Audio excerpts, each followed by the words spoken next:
Welcome, everybody, to the Habs Tonight pregame show. We got Sharks, we got Habs, we got Celebrini versus all the Canadiens, but it's going to be a fun night, guys. Be sure to stay tuned. We'll be back in just a few short minutes, starting with Tara Sloan and Pierre McGuire later on. See you soon, guys.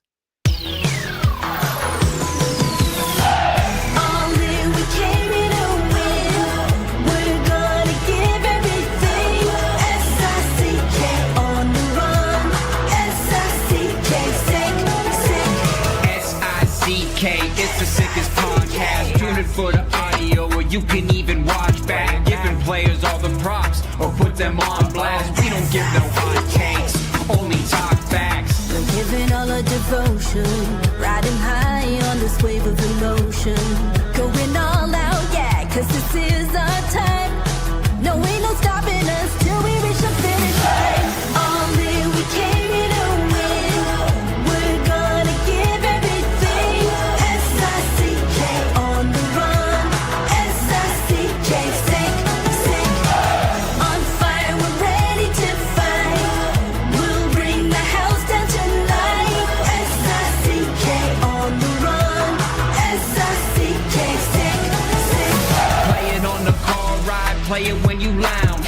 X and O, you know that we can hold it down. Shout out to my man Sammy, got it off the ground. And to all the listeners tuned in right now, got debates, analysis, and speculation. This is sports talk for the new generation. You know where to find us, got a reputation. Sick podcast, your #1 sports destination. Giving all our devotion, riding high on this wave of emotion. Going all out, yeah, 'cause this is our time. No, ain't no stopping us till we reach the finish line. All in, we came here to win. We're gonna give everything. S-I-C-K on the run. S-I-C-K, sick. On fire, we're ready to fight. We'll bring the house down tonight. S-I-C-K on the run. S-I-C-K, sick. S-I-C-K is the sickest podcast. Tune in for the audio, or you can even watch back. Giving players all the props, or put them on blast. We don't give no hot takes, only talk back. S-I-C-K. S-I-C-K. S-I-C-K. S-I-C-K. S-I-C-K. S-I-C-K.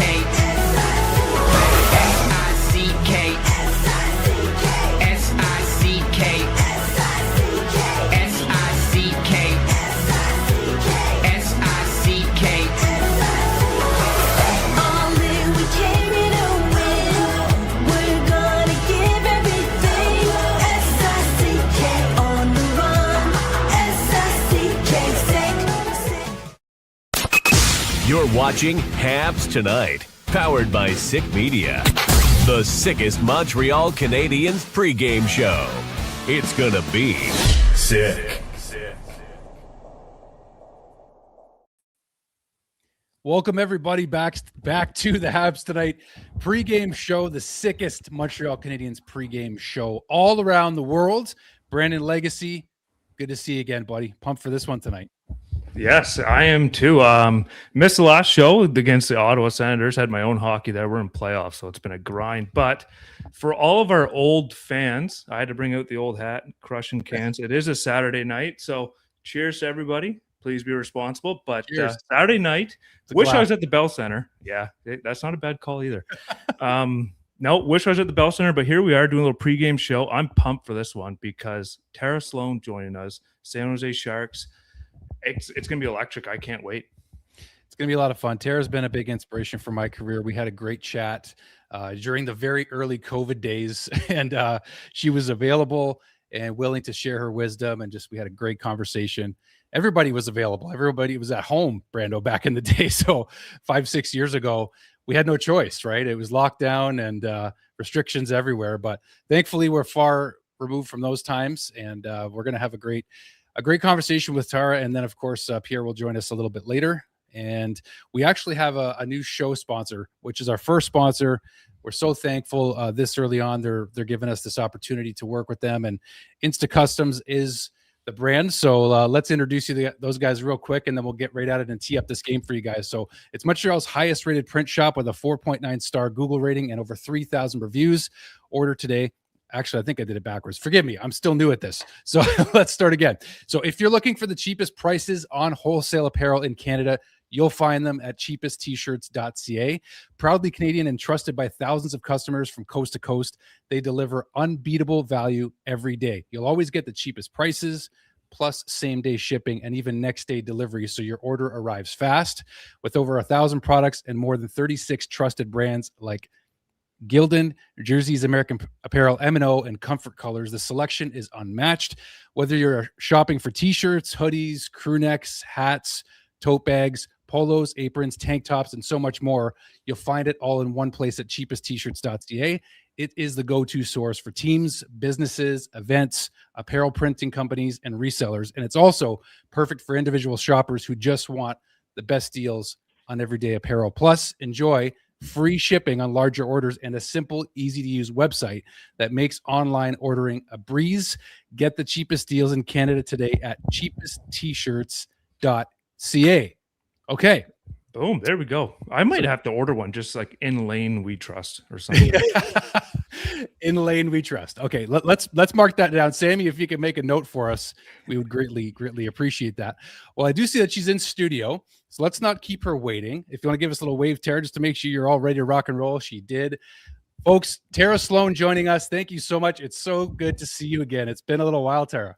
Hey, how are you? Nice to see you. Just getting my gear all together. It was kind of disassembled, so sorry if I'm late. No, you're good. You are more than on time. Trust me. We are good to go, and it's a pleasure to have you. And it looks like you got the teal on tonight, representing. I gotta love that. So Anyone who knows me knows that these are difficult days for me because I grew up a Habs fan, but I always say that, of course, I grew up a Habs fan because the Sharks didn't exist. So I have great love for them both, but I work for the Sharks, and the Sharks are my team. Full respect. Trust me when I say, I was going to throw this to Brando at some point too, but because you're here, we'll say it too. When I look at these two teams and the way that they're building them, like, is this a potential Stanley Cup preview in the years to come? Like, I just sense it. I just feel it a little bit. It is. You know, when they played back in San Jose, a couple of weeks ago, we kind of joked, like, we're going to just use the term young and exciting over and over and over. They really are. Like, this is can't miss TV tonight. And gosh, if you're lucky enough to be at the Bell Center, which unfortunately I'm not, I think it is a Stanley Cup preview of years to come. I think it's shaping up to be a great rivalry. I'm sure Montreal is coming into this one with a real fire under their butts, and I think it's going to be a great matchup. It's going back and forth. Go ahead, Brian. I was curious too, just because like I figure like the Sharks are almost like a year or two behind where Montreal currently is.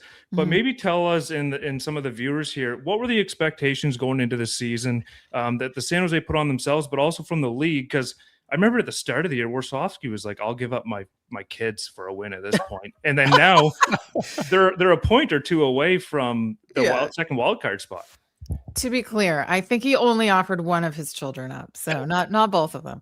I'm kidding, but yes, it was a joke. But you know, I think to say they've defied expectations is accurate. You know, I mean, they finished last in the league last year, but the difference between, you know, last season and the season before that is the season before that was just, we were watching a team be dismantled without being able to see the light at the end of the tunnel.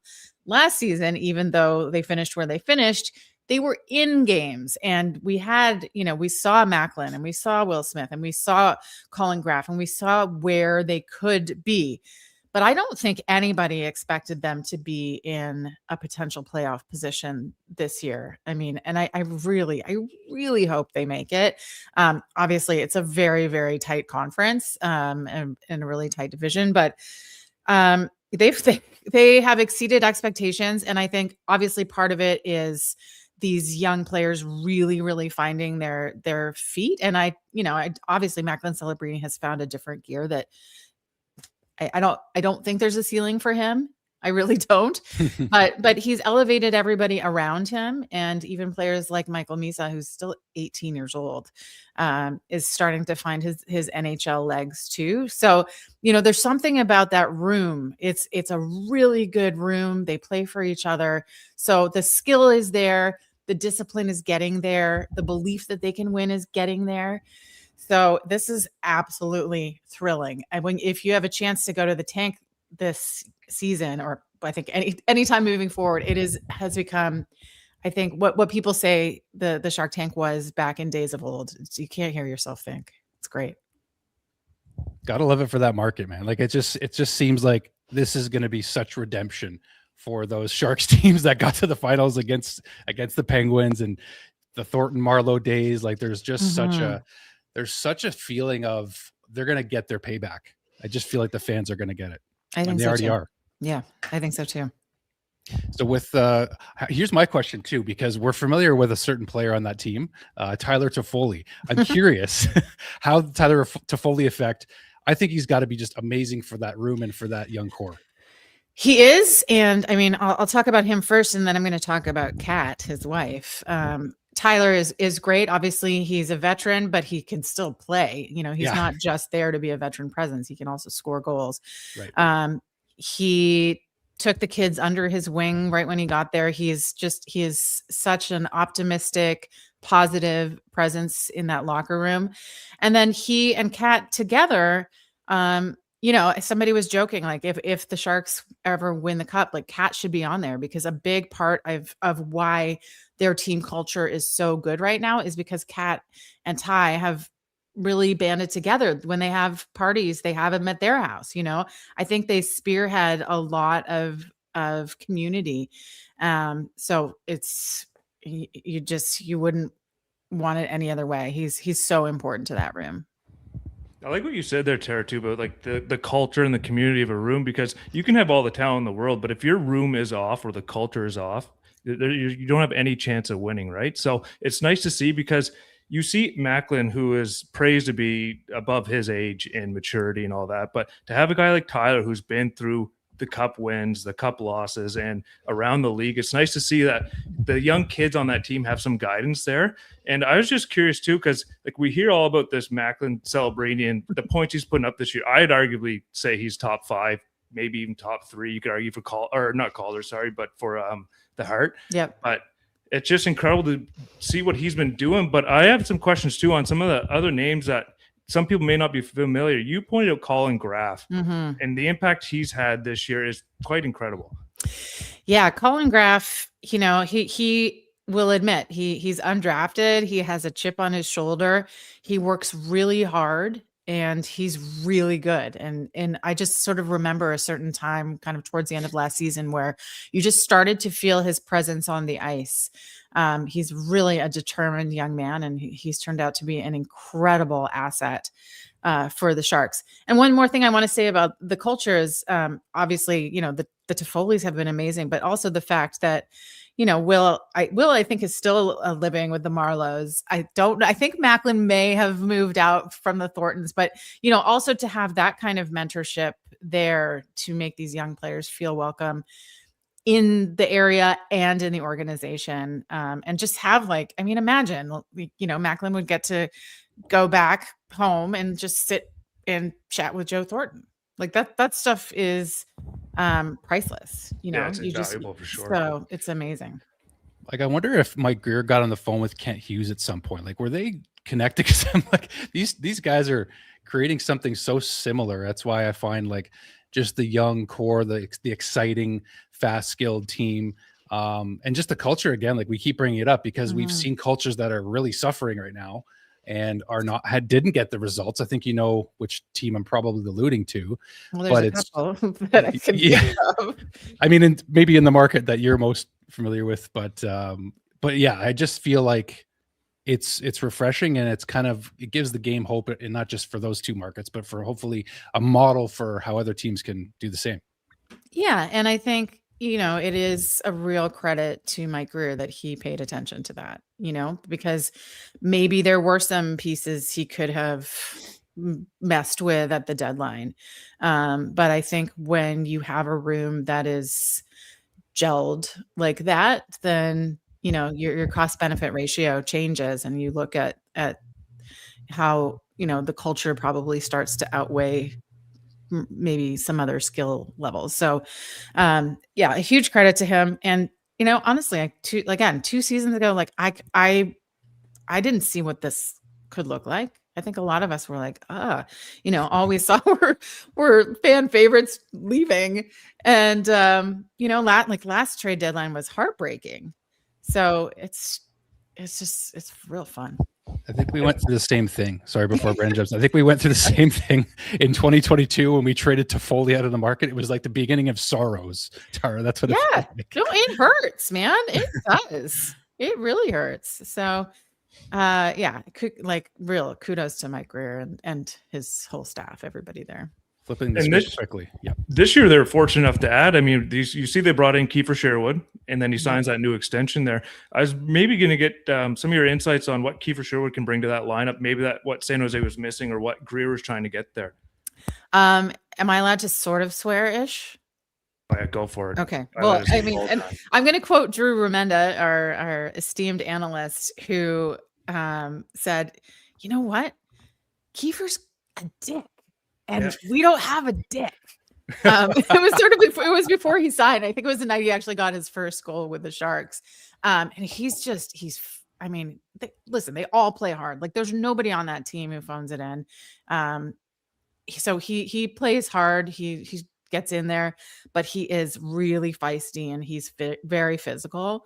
And so, you can't just, and he's skilled, but you can't just have a young, fast, skilled team. You have to have some grit in there. So I do think that there's just a bit of a dick energy.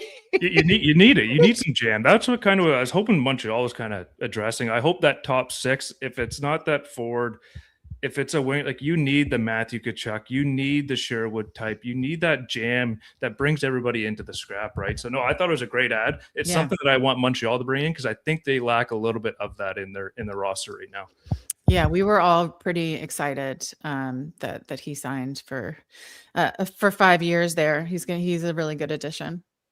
So with the Canadiens, Tara, we won't keep you for too much longer. I told you 15, and we always seem to abuse that because you're so kind to us. It's fun because I only want to talk about the Sharks anyway.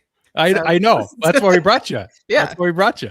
But when you look at, because our fans are still just getting used to our style. Like, yes, we talk about the opponent, guys. That's why we bring on guests. So, but what about the Canadiens has impressed you about where they're at, or just what are your sort of, impressions, if you will, on this team? And I guess this matchup and possible future Stanley Cup matchup in the next few years, possibly here. Well, they're similar. You're right. It's the same thing. It's this assembly of these young, skilled players, and then the addition. I can't believe I'm saying Noah Dobson's kind of a veteran, but he is. So like the addition of some really important pieces that are going to be there for the long term. You guys would know better what their locker room is like, but I think Marty St. Louis is really impressive. A guy who came from coaching Pee Wee. Obviously that diminishes his accomplishments, but I think it's the same story, and I think it's awesome. And taking some chances, and draft picks that people weren't necessarily, didn't necessarily understand at the outset, and then all of a sudden it's like, okay, that makes sense. I've always agreed with everything Kent Hughes ever wanted to do. I don't care. No, I'm kidding. Brandon knows exactly that I'm not a scout. Let's just say that I am not a scout. Right. But the fact they took Slavkovsky over Shane Wright, I was shocked at the time. Now I'm like, I was an idiot, and I'm okay with it. Listen, sitting here. You were not the only one who was surprised, but there you go.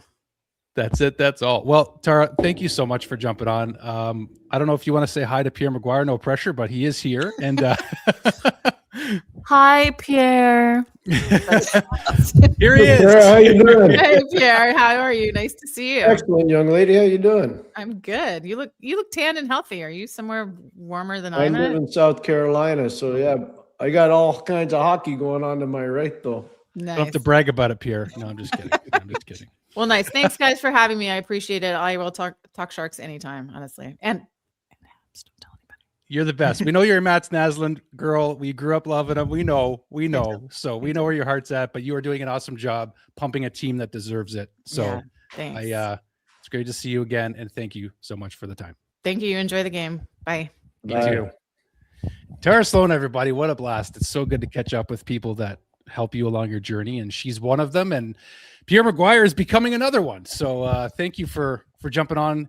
And we're going to talk more Habs, guys. We're about to talk a bit more Habs. So cheer up. Okay. No, I'm just messing around. But how's it going tonight, Pierre? It's going well. You know, the biggest thing for Montreal is replicate what Ottawa did this afternoon against Anaheim. Play a letter-perfect game in the neutral zone, frustrate them at the point of attack, get pucks in deep, and dominate the game. And, you know, Ottawa won that game 2-0, but honestly, it probably should have been 5 or 6. Ottawa played really well. Montreal's got to do the very same thing tonight against a very good San Jose team. Yeah, their That's speed's right. incredible, Pierre? Just like you got Macklin going. Like, I didn't really know as much about Macklin because I didn't pay much attention, but like watching him now, it's like this is like it's a mini Crosby in a sense where his 200-foot game is already incredible. He's got the speed. He's not a McDavid burner, but I mean, the guy is doing everything right at both ends of the ice at such a young age. It's wild to see. And like I said earlier with Tara, like I'd put him arguably top 5, top 3 in the Hart right now. Brandon, right now I can tell you, I watched him a lot at Boston University, and he used to spar with Lane Hudson all the time. Those two guys were the first guys on, the last guys off. I was there to watch it. Then I'd watch them play games. The biggest thing I can tell you, the first thing I thought of, he's a young Jonathan Toews, but he's got way more offense. And it's turning out that he is Jonathan Toews because his 200-foot game is insane. And I'm watching that breakthrough moment at the Olympics for him, and I'm thinking about Johnny Toews in 2010 and him playing on a line with Rick Nash and playing on a line with Mike Richards and those guys dominating all the top seeds in the tournament or the top lines in the tournament. And that was Johnny's real entry into the world, you know, of hockey, the big time hockey. And I think Celebrini's was the same at this Olympics. But he reminds me so much of Toews. Just he's a better skater than Johnny. He's a better scorer than Johnny. Johnny Toews is a heck of a player. Like there are not a lot of guys that won like him over a 5-year period like he was able to do. Yeah, when it comes to Macklin, like you said, Pierre, that was a big coming. Not that he wasn't already on everybody's radar across the NHL, but at the Olympics, it was like, hey, Canada, check this out. It was it was impressive. Like there's the amount of he couldn't convert on a lot of chances, it seemed like, but my gosh, was he a dog on a bone hungry? And he was in the slot. He had so many high danger chances in the Olympics. It was beyond impressive. And my gosh, him and Sid, like there's got to be such a, from what we've heard, and you can maybe allude to this, their relationship is strong, and Macklin is all ears and has been since he's been in the league. Yeah, there's a little group. It's Macklin, it's Connor McDavid, it's Sidney Crosby, and it's Nathan McKinnon. It's a pretty good little group. You know, it takes me back to when Nathan was drafted first overall, and they were out in California, Sidney and Nathan, and 5 o'clock in the morning, the day after the draft, when most first overall picks would be snoozing, they were out running sand dunes in California. You know, that's the kind of intensity that all 4 of those guys have. That's why they're so special. And this is not whether the Americans should have won, the Canadians should have won. I think the results would have been different had Sidney Crosby been able to play. And I'm not making excuses. The Americans won. That's good for them. They deserve it. They were the better team. They won.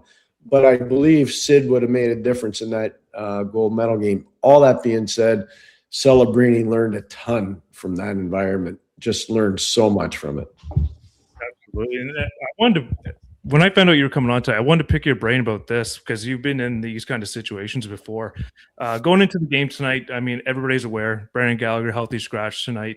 Marty St. Louis alluded to how much of a pro he is and how much he's given to the organization. But putting yourself in the coach's shoes, like how does that conversation kind of go about, and what are your thoughts on it? Because I mean, I think everybody in the fan base, media alike, has been saying now like Gallagher needs some time off. Just get that butt. It's tough at his age now. The battle scars and wounds that guy would have now. Maybe just tell us about the conversation Marty would have had to have with Gallagher. Well, every coach does it differently. So I'm just going to take you into the mindset of the winningest coach in the history of the league, because I watched them do it with different players, Scotty Bowman. And you don't lie to the player. You don't make stuff up. They want to be treated with respect, but they also want honesty. And you just sit them down and you say, I'm going to imagine with something like this. I've walked in your shoes before. I've been an older player. I've had disappointments. I have been sat down. I played for John Tortorella. I went through a lot of stuff. I'm going to sit you out tonight. And here's why I'm sitting you out. And don't take it personal. We need you. If we're going to win, we need you. But you can't take this personal. We're doing this to save you from yourself. That's it. That's all. It's not convoluted. It's not syrupy. It's not BS. You just lay it out there, but you treat them with respect. And Brandon, I believe if you do that, he will have no problem with it. He'll come back better to play tomorrow. You'll see. He'll play tomorrow and be ready to go. He'll be feisty tomorrow, I think. Yeah, Jake Evans already alluded to it. He's like, he's my best friend, and by the way, he's going to be even more motivated. Just give him a new reason to be motivated more than he already is, and now he's got it. Yeah, I think inside the dressing room one time, Scotty asked me to do that to a player. He didn't want to get involved in any of the politics of it, and I won't tell you the player, but I can tell you the player's a Hall of Famer. And I had to tell the guy in the dressing room, you're not going tonight. And the guy was really mad. And I said, look, you can get as mad as you want at me. I'm the messenger. We need you, though. And if you're not going to be able to go, then, you're going to hurt us, and our decision is going to hurt everybody. We need you to be a positive guy, and we need you to, understand that you're going back in the lineup tomorrow. We're trying to save you from yourself. They're hard conversations to have, but at that point, I wasn't a head coach. I was an assistant coach. Those are hard. Those are really hard. But I was kind of being put into there was a doll that Scotty gave me. It was a fireman's doll. And he said, sometimes you got to put out the fires. And so he starts them and you put them out. Yeah. Because we all know the players coach. You need a players coach, right? Yeah. And that's the thing too. Like you said, save him from himself too. Because if all goes right and everything still goes the way it does, the Habs make the playoffs.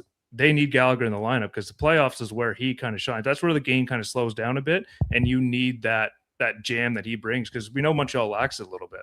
Yeah. No, I couldn't agree with you more. I mean, that's the biggest thing I think for Brendan is he knows what he's done over the course of his career. He knows this is not a personal slap or an insult. He knows he's being sat down because he needs to get energized. And he also knows last year when they played Washington had one distinct plan. They were making it a battle of attrition. If the next series, whomever they play, let's just say it's Tampa or let's say it's Buffalo, it's going to be a battle of attrition. Brendan understands he needs to be 100%. So I don't think it's going to be that big a deal, really. I really don't. Yeah, he's going to be back in the lineup tomorrow against Anaheim. Yep. You have to think San Jose and Anaheim are both going to be hungry this weekend in Montreal, and it just seems like the Bell Center brings the best out of every club that comes in there. Pierre, it's just a consistent theme. I mean, everybody circles this date on their calendar every year. You couldn't be more right, Andrew. I think the biggest thing is anybody that comes from – I remember coaching in Montreal, and some nights we had success and other nights we didn't. I was a kid that grew up there, and it was just such an honor to coach at the Forum. You really want your team to elevate to the moment. Doesn't always happen, but boy, oh boy, if you can get a good start there, and that's a key for San Jose. You get a good start there and get the fans a little bit nervous, a little bit jittery, you got a better chance to win. If you fall behind quick, it's a tough place to win. It really is if you're the visitors. Well, San Jose certainly made Lindy Ruff a little nervous. We saw that, but still, sure. The Sabres came out on top anyway in that game. But somebody else who's going to be drawing back into the lineup tonight, as we know, Cole Caulfield, who was not able to play against the Senators. And Pierre, I remember last year when these two teams met at the Bell Center, it went to a 3-on-3, and Cole Caulfield gave Macklin Celebrini a little Pierre McGuire howdy do with that move that he made for the overtime winner. So how fired up is Caulfield going to be tonight too? I think Cole's always fired up. He loves to score, and it's Saturday night, and you guys know it's Cole Caulfield. It's a Saturday night, and he likes Saturday nights. I've been in Madison, Wisconsin, by the way, on Saturday nights. After football and hockey games, it can get pretty good there. So I can understand why Cole calls himself Mr. Saturday Night. But no, you're right. Andrew, it's really important that, Cole get back in the lineup, stay healthy. And that when he's playing Suzuki and Slavkovsky, that line's one of the top 5 lines in the league. Might even be one of the top 3 lines. I'm nitpicking right now, but he's an important player in every situation, and you touched on it. I was shocked he didn't make the Olympic team, Andrew and Brandon, because of the 3-on-3 prowess. That's what they did in the Olympics 3-on-3. But, it didn't hurt the United States. But what happens if they would have lost that game? There would have been the doubters out there saying, how could they have left Cole Caulfield at home? I would have been leading the charge. Yeah. There was a small army of us, I think. But yeah, go ahead, Bruno.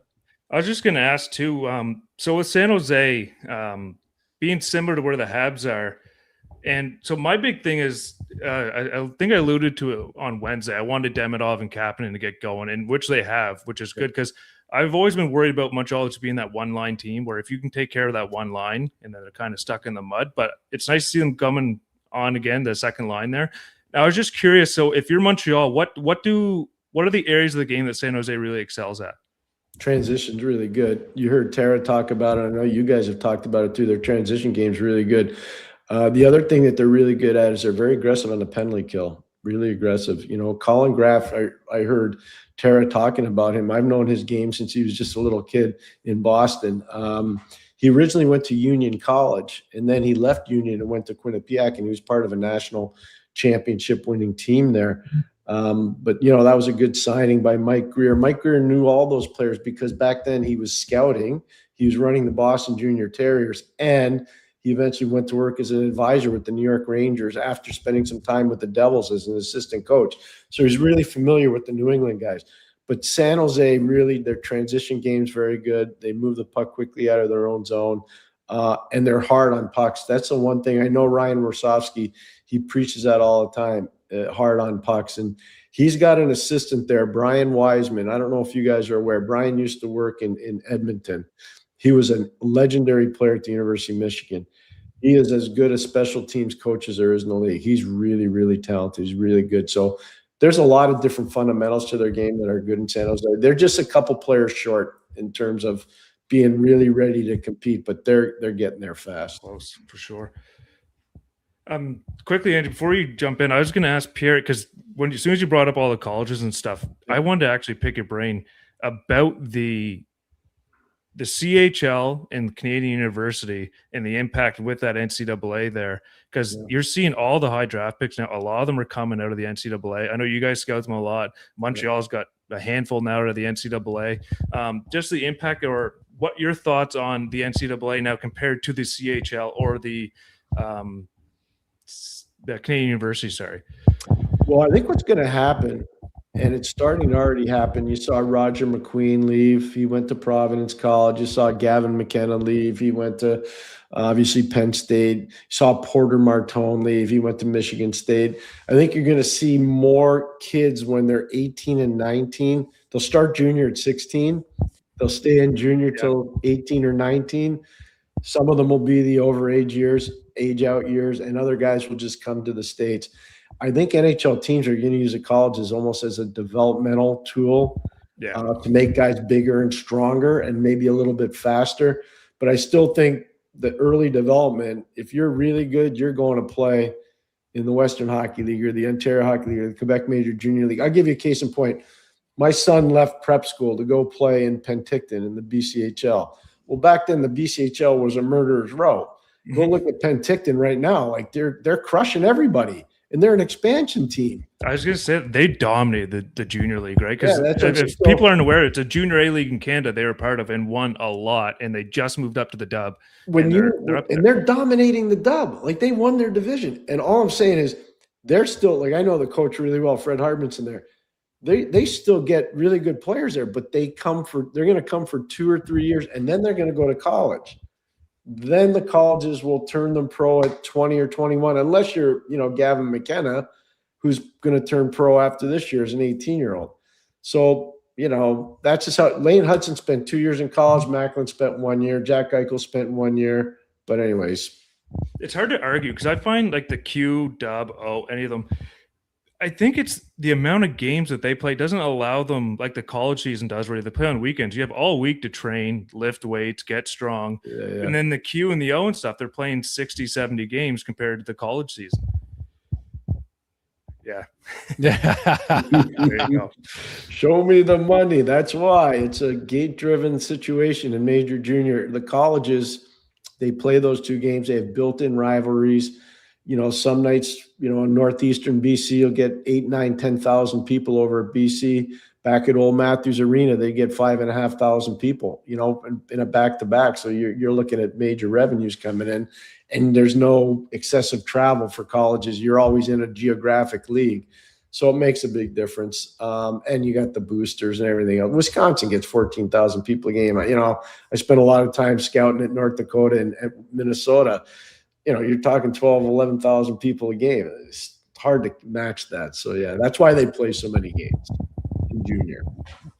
When it comes to, I know you kind of tried to get fans to pump the brakes maybe on the arrival of Michael Hage, since we're on the college subject. Yep. But also, you mentioned numbers being inflated for players because in the CHL specifically. I'm thinking of a player named Bryce Pickford. Yes. The defenseman the Canadiens just signed, who fans are looking at, like the guy's getting a goal every other night. He's got 43, I think. Is it 43 or I think he 40, scored is it last 44?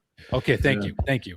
So, I mean, we've got we've got Lane Hudson, we've got offensive ability on the front and back end for the Canadiens, but what do you make of a season for a guy like Bryce Pickford? And is he a victim of circumstance in a sense of the competition not being as high as it could be? Well, you know what? I look at a player like that. Those are excessive numbers. They're so gaudy. It's amazing. She should be so proud of that accomplishment. So now you go in to play the American League. I'd be very, very shocked if you were put in the NHL right away.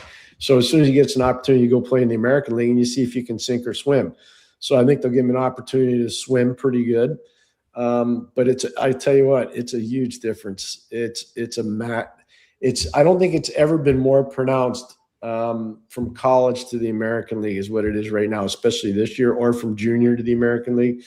And I'll tell you why. In college in particular, we'll do them first, then we'll do the juniors. In college, those COVID kids are gone. So you used to have 23 and 24 and 25-year-old guys playing college hockey because they got a fifth year. Those guys are gone. So what happened was now all those top junior players came down to play college hockey. They're 18 or 19, or some of them are 17. They're playing. And so that opened it up so that there wasn't that top layer of excessive talent in the major junior level. So the numbers are going to be gaudy on both sides of the border. So I wouldn't gauge on numbers this year. I gauge on what I'm seeing, if that makes sense to you, Brandon and Andrew. Yeah. I'll give you a really good example, and I won't use the player's name. There's a player playing college hockey right now. His numbers are outrageous. Like, they're really good. They're really good, especially for this player.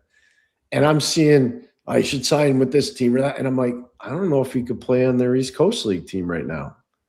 You know, I just finished watching Cincinnati play Iowa just now. I was watching it. And I'm watching Cincinnati. They got as much skill as an American Hockey League team. So, you know, it's not as easy as everybody thinks. There's a lot of old guys out there because they know guys are playing longer. You know why, boys? Because they know expansion's coming.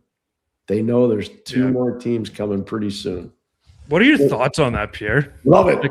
Never been more excited. Yeah, I think it's great. We need a team. We need a team in the West, like a market like Houston. Houston would be huge because in Texas, rivalry is everything. The Dallas Stars have never really had a rival. Yes, people say Colorado. That's not a rival. No. You know, Houston's a rival.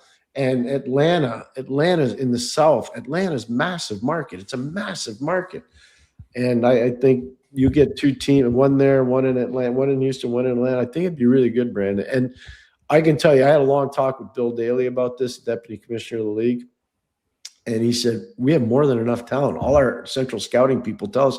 And I agree because I see as many games as they do. So I would agree 100%. Because that's what I was worried about. It's just becoming too watered down. But if the talent's there, I mean, why not? But you brought up Atlanta. My question is, a third time, will it work? Is it the ownership group? Is it location? What was the deal?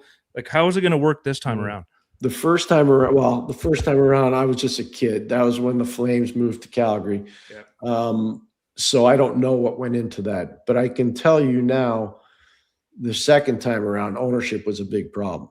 And they were involved in major lawsuits. And it just was bad. It was bad in the community. And the building was downtown. The building now is not going to be downtown. It's going to be north of the city. And it's going to be in a real good place where a lot of people live. Most people don't go downtown Atlanta after work. They leave. So it's going to be really good. And the ownership group, from what I understand, is off the charts good. Off the charts, really good. So, hey, they're going to have to be. It's going to be over $2 billion to buy a team. You know, that's serious Serious money. Yeah, Serious. 'cause Carolina like 2.6 or something. Yeah, You went like this that's earlier. right, Andrew. Show me the money. That's right.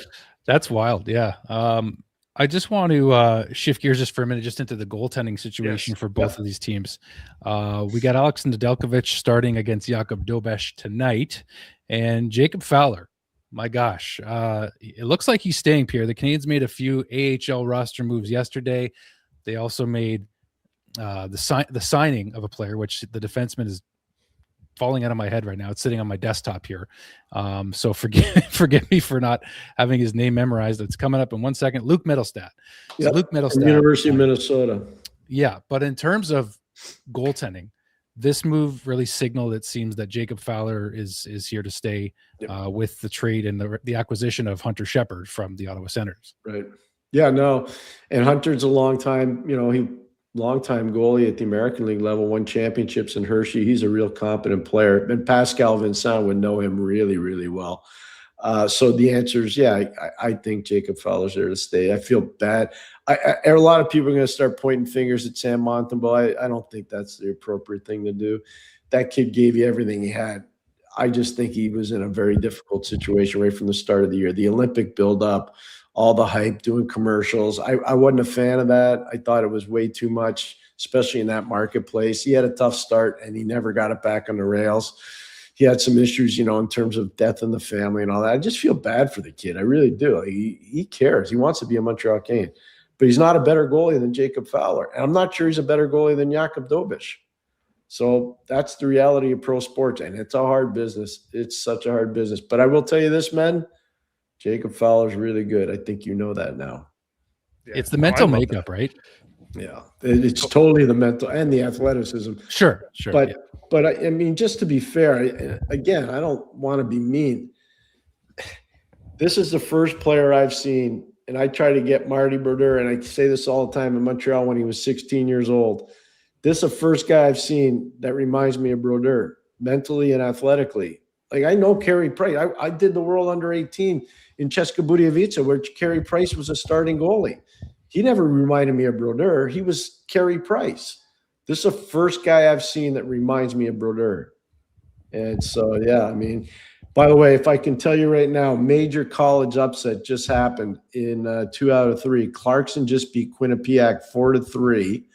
And that is a massive, massive upset. The 1 seed out the door. And UMass just beat Northeastern 4-1. So Northeastern's done. And Boston University got beat by Connecticut. So Boston University's done. Like, that's serious, major upsets around college hockey. Can Cole Hudson make the jump here? He'll need a little time in Hershey. He's not as good as Lane. Yeah. He's not as good as Lane. He's good. He's not as good as Lane, though. Lane's built different. I think we all know that. But you know what's crazy about Lane? You guys appreciate, because I know your passion for the team. Like, every night he does something where you say, how do you do that?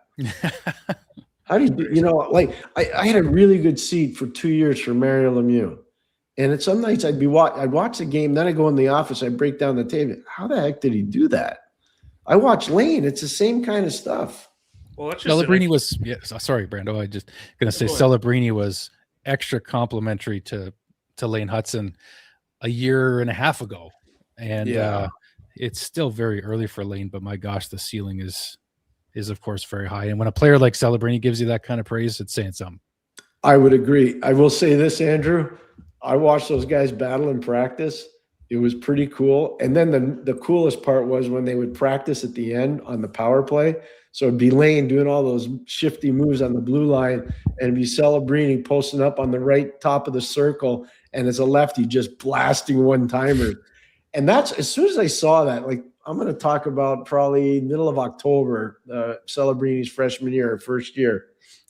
That's when I started thinking, all right, this guy looks like Taves, but Taves could never shoot like that. No way. And at that age too. Now you got to remember Taves.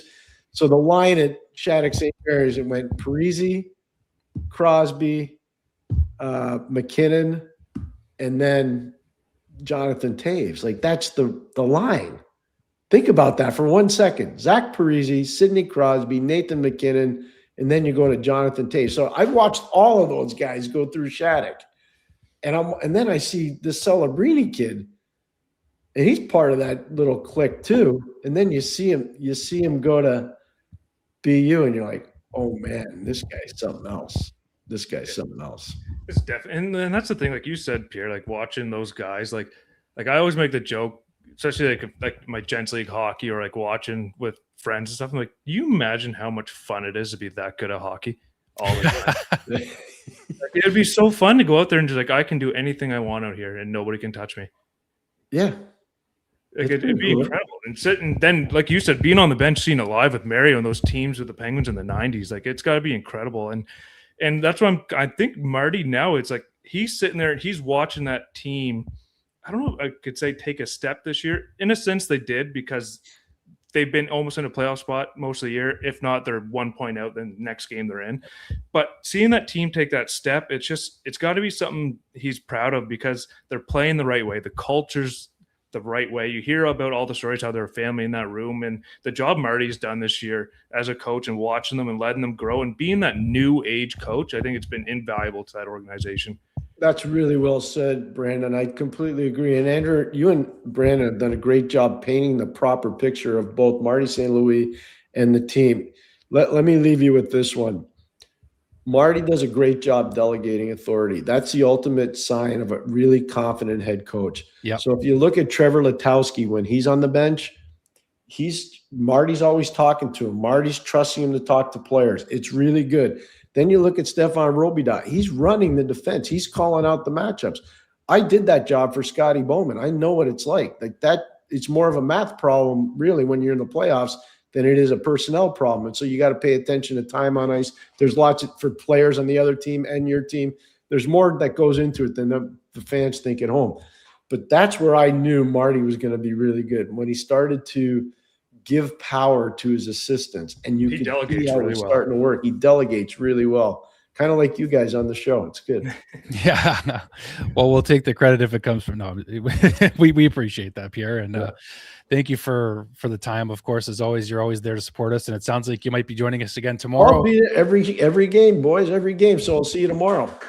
All right, Pierre. Thank you. Sounds good. Thank you. Enjoy the rest of the night, everybody. Enjoy the game. Cheers. Thanks, Pierre. Well, it sounds like we got some questions from the viewers, so we're gonna get a couple of those ready, guys, and I could ask him questions all night. Yeah.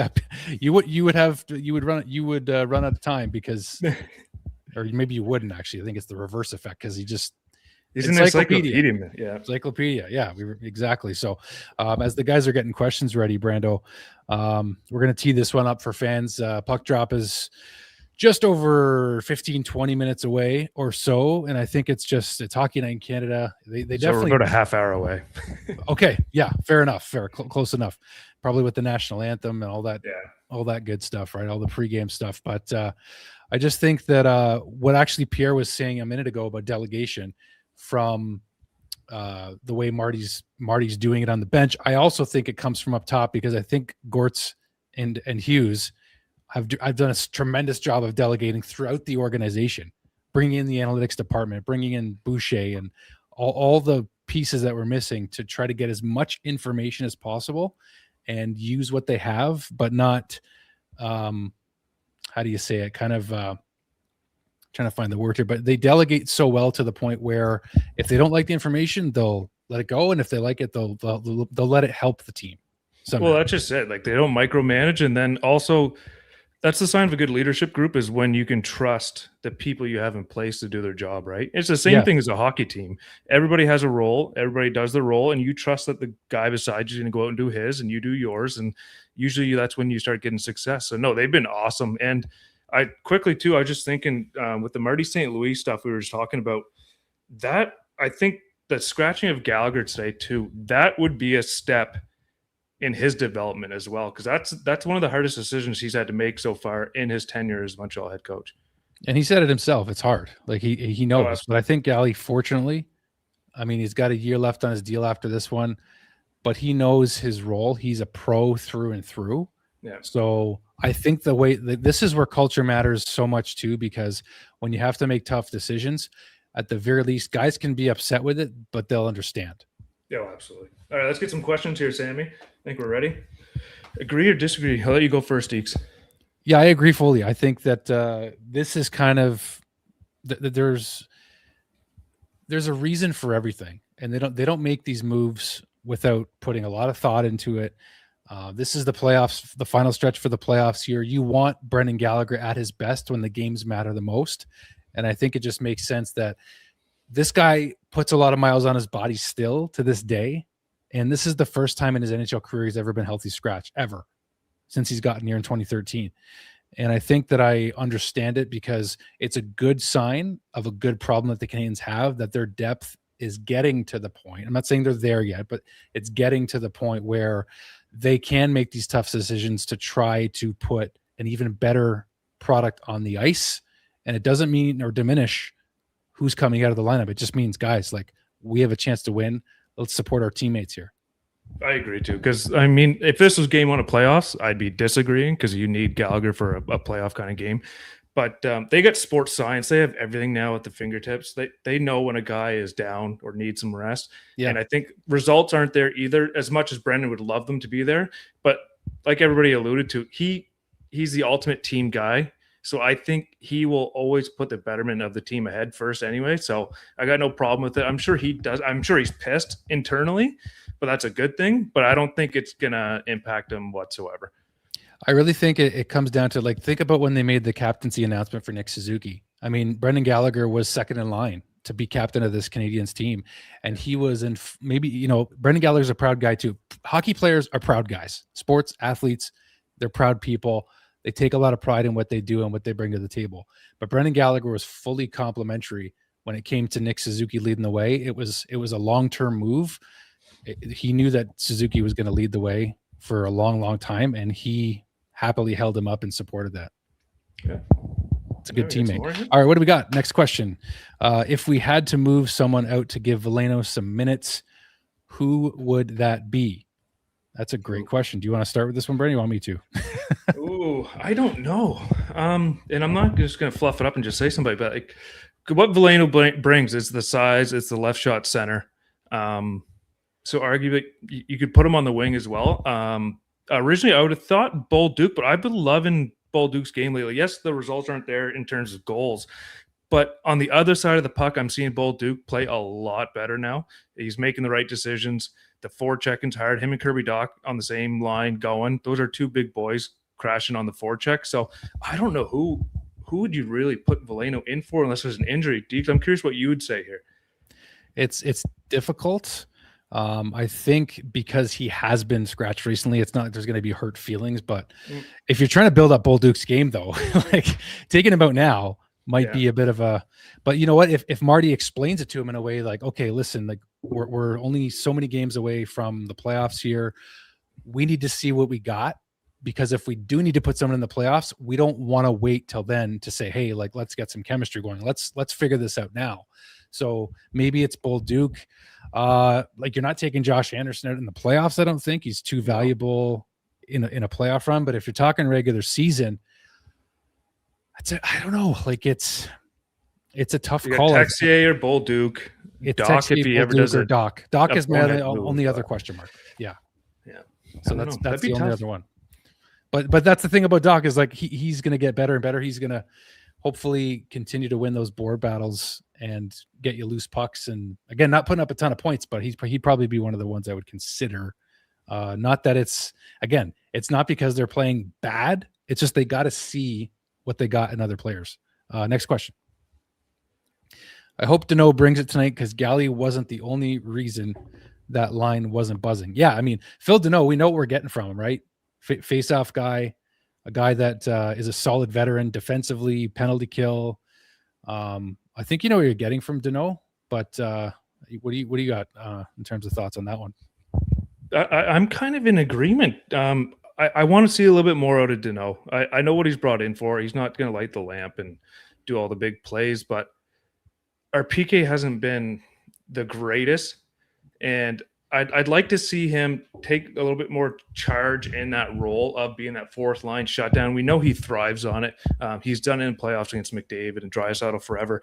I'd like to see his game improve a bit, and I kind of agree with that statement. I won't lie. I want to see a little bit more. I know he scored the other game there with a nice bounce off the a rink bounce for him. But Yeah. I'd like to see a little bit more of Danault. I tend to agree with that statement. I think Danault is also too valuable even now, especially when you need a defensive zone faceoff to win a game or lock down a game. Like, he's not coming out of the lineup, and that's why I'd go back to Veleno here. I just don't know if he has enough intangibles to make a difference in the lineup right now. That's where, for me, unless an injury occurs, like Tom is alluding to in the comments here, I'm not sure that Veleno has enough to warrant scratching a player to bring him in at this point. Yeah, no, I agree. Because that's what, like, Veleno, it'd be Danault because the left shot center, the only other one is Newhook, right? So you got to be very careful with who comes out. And I think Danault still provides more than what Veleno can at this point. And especially now, like, the season's ramping up too, right? So the speed, that's one thing once when you sit out in hockey for a little bit, even if it's a week and a half, your timing and everything compared to game speed versus a practice, like, it's ramping up here. Teams are pushing for playoffs. San Jose is 1 point out tonight. They're going to be gunning. So it's hard to just throw guys in fires, right? So I got to ask you about the lineup here too. Maybe before we get actually, you know what? Let's get another question in before I ask my own question to Brandon, unless we're not ready for one just yet. But okay, we got one. So should internal competition increase quality when you see Goalie scratching? That's exactly what I was saying. Like, that's kind of, Brandon, I don't know if you would kind of agree with that. That's the best problem to have for the Canadiens right now. Because what you'd see as a player, unless you're like a Suzuki, Lane, Caulfield type, nobody's safe. If he's willing to scratch his number one vet on the team that's been there the longest, the most heart and soul will bleed blue, red, and white for that team. If he's willing to scratch him, everybody in that locker room's got to go, hey, like, I got to bring it each and every single night, because if Gallagher's getting the scratch, anybody can get it. So, no, it's going to bring every internal battle. I love it because that means the team's in a good spot. That's very true. And also, because the comment is up here, please do hit like, subscribe if you haven't already, guys. If the hype button becomes available, I think once we're published or even now, please click those buttons and support it. We're so grateful to be back. Like, it's still surreal that we're doing this, just so everybody knows.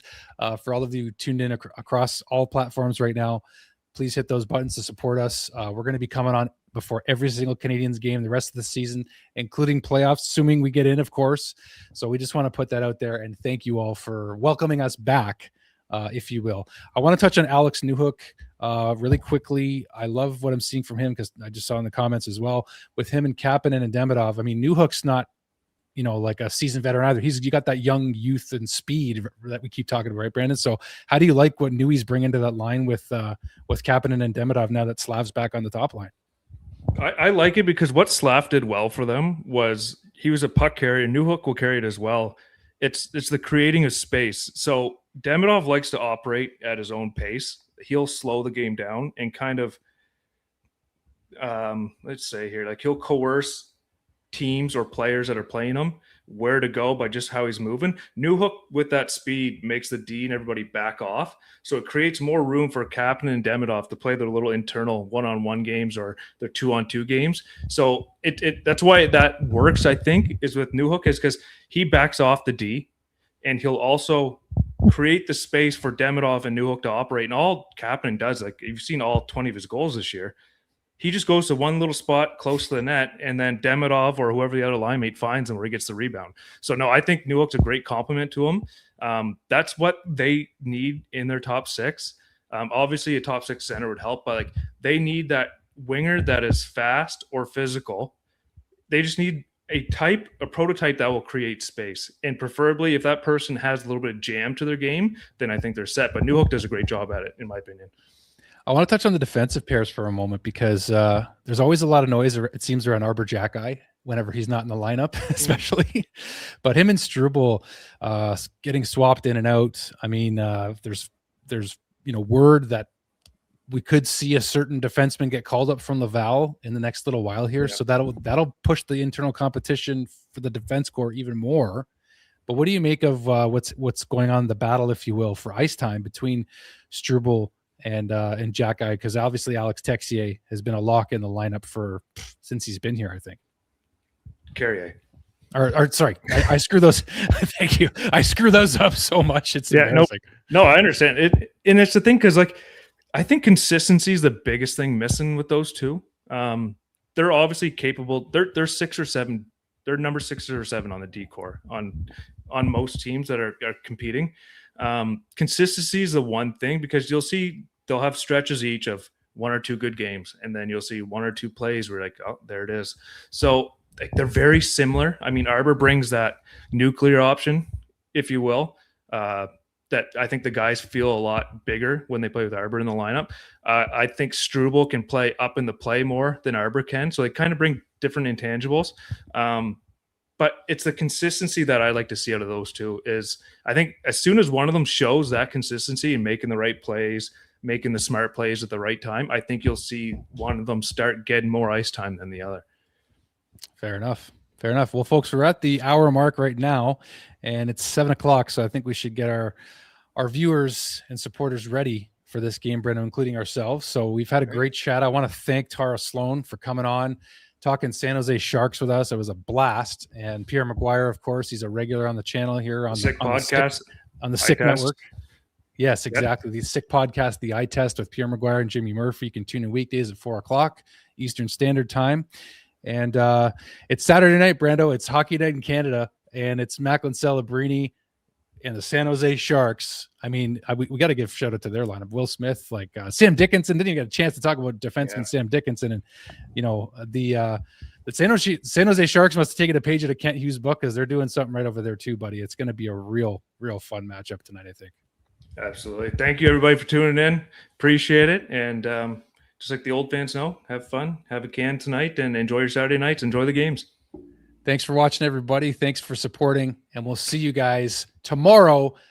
We'll be right back at it 1 hour before puck drop, before the Ducks come in to visit the Canadiens. We'll be right back at it tomorrow night with Pierre McGuire. And thank you so much, everybody. Go Habs, go, and we'll see you real soon. And that's a wrap. Hope you don't miss us too much until next time. Follow Habs Tonight, powered by Sick Media, on YouTube, X, Google Play, and Apple Podcasts.